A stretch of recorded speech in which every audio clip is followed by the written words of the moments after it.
Hai, hello, salam sejahtera Malaysia. Selamat datang ke channel Fels Lifestyle. Terima kasih tuan-tuan dan puan kerana terus setia dan terus bersama di dalam channel ini. Ini satu keputusan, satu kejutan yang buruk. Kalau perkara ini benar, sah Mak Muhyiddin, Mahathir, Hadi Awang dan semua yang cuba untuk menjatuhkan Anwar tidak ada harapan lagi. Siapapun juga yang cuba untuk menumbangkan Anwar pada PRU16, yang cuba untuk menjadi lawan kepada Anwar, merebut jawatan Perdana Menteri ke-11 pada PRU16 nanti, kalau ini benar, mereka sudah tiada harapan. Nazri dalam satu kenyataan, siapa lagi PM ke-11 jika bukan Anwar? Setelah menamatkan tempo 2 tahun sebagai Duta Malaysia ke Amerika Syarikat, Nazri Aziz kini kembali ke KL dan memberi tumpuan kepada perkembangan politik tempatan menjelang PRU16. Bekas MP Padang Rengas selama 6 penggal itu berkata fokusnya kini termasuklah menyokong PM Anwar dan memastikan Presiden PKR itu kekal memimpin Putrajaya selepas PRU16. Antara persoalannya adalah, adakah parti-parti politik yang hari ini menyokong Kerajaan Madani menyokong Anwar masih bersetuju untuk Anwar terus menjadi Perdana Menteri pada PRU16? Bukankah ataupun adakah mereka mempunyai calon mereka sendiri? Mungkin daripada GPS, GRS, UMNO BN, mungkinkah ada parti yang menyokong kerajaan hari ini juga mahu ada calon Perdana Menteri mereka yang mereka ingin naikkan pada PRU16, ataupun mereka sebenarnya tetap menyokong Anwar terus pada PRU16. Pada temu bual bersama Malaysia Kini, Nazri berkata sokongan terhadap Anwar antaranya berpunca daripada kebimbangan kerana tiada calon lain yang berpotensi memegang jawatan PM, termasuk dalam partinya sendiri UMNO. Saya sangat bimbang untuk negara ini kerana tanpa PMX siapa yang akan menjadi PM? Jadi saudara-saudara yang saya hormati, menurut anda kalau bukan Anwar siapa yang akan jadi Perdana Menteri? Apa komen anda? Hai, hello, salam sejahtera Malaysia. Selamat datang ke channel Fels Lifestyle. Saudara-saudara yang saya hormati, kita direct to the point saja. Mungkin kita sudah mendengar berkaitan dengan skandal rasuah di Sabah. Mungkin kita sudah mendengar beberapa adun yang disebut. Dan ada antara nama pemimpin tertinggi di dalam kerajaan negeri Sabah, termasuk Ketua Menteri Sabah, yang disebut di dalam skandal ini. Jadi semakin panjanglah episod skandal rasuah di Sabah ini. Ini satu keputusan warisan. Haji G cakap tak serupa bikin. Menurut kenyataan warisan ini, Haji G cakap tak serupa bikin. Inilah pandangan terus terang Ketua Penerangan Warisan Aziz Zaman mengenai gesaan Ketua Menteri Sabah Haji G Nur agar penjawat awam mengelak rasuah dan salah guna kuasa. Dia berasa lucu bahawa Haji G dengan yakin menyatakan bahawa tren sekarang CCTV ada di mana-mana, rakyat sendiri yang menjadi CCTV. Saya harus memuji keberanian Haji G kerana memberi nasihat tentang integriti kepada penjawat awam.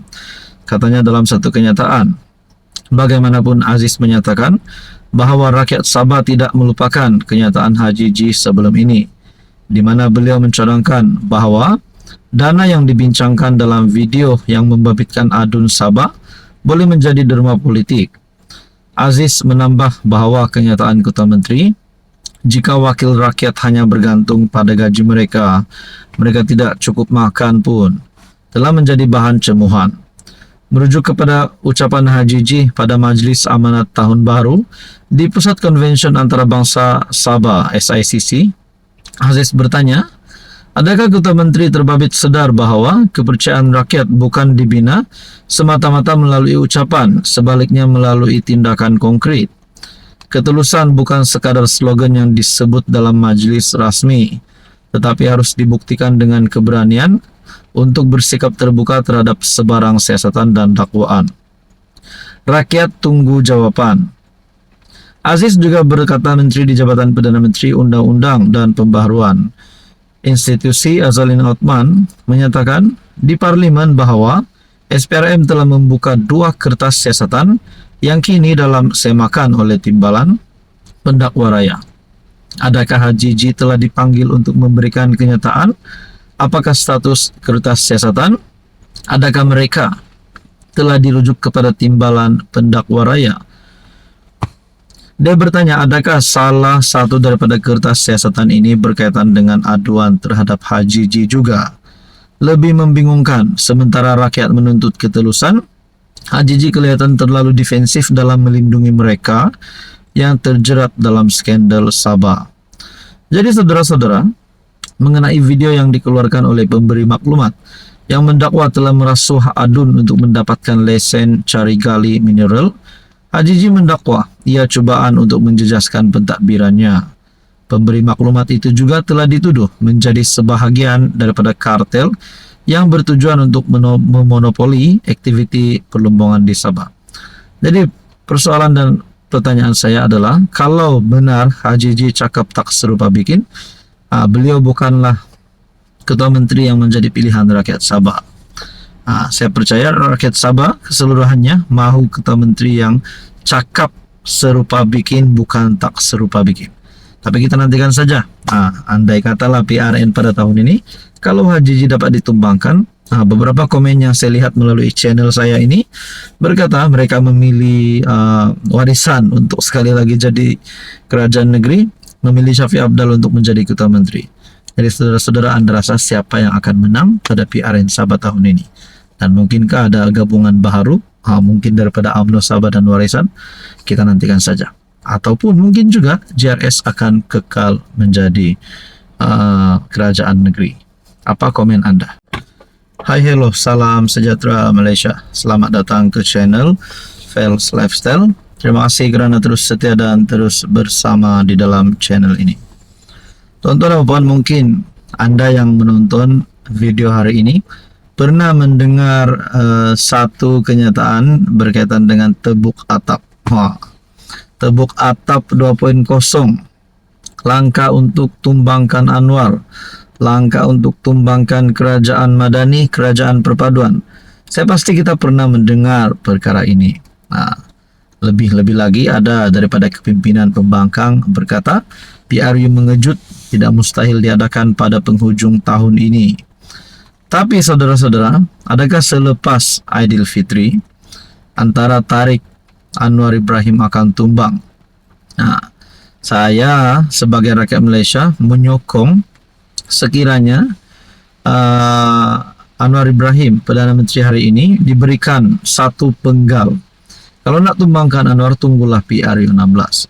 Bukan selepas Aidilfitri kah, bukan pada penghujung tahun ini dan sepanjang tarik sebelum tamat penggal.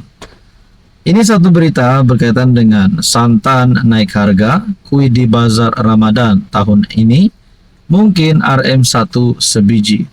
Mungkin ada yang bertanya-tanya, kalau perkara ini benar, adakah akan menjadi satu kesan buruk kepada kerajaan perpaduan?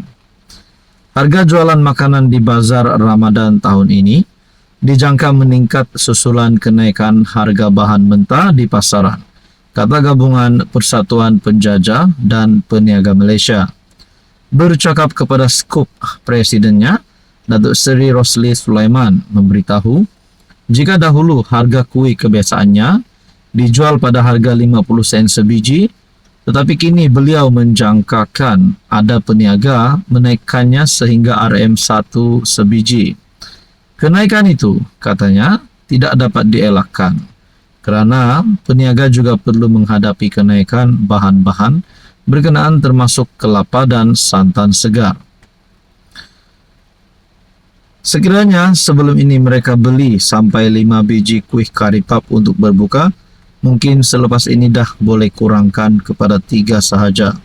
Beli yang perlu sahaja, sebab kadang-kadang dalam tak sedar banyak pembaziran berlaku selepas waktu berbuka, tak makan apa yang dibeli, katanya. Tulisan daripada Syabuddin Husin.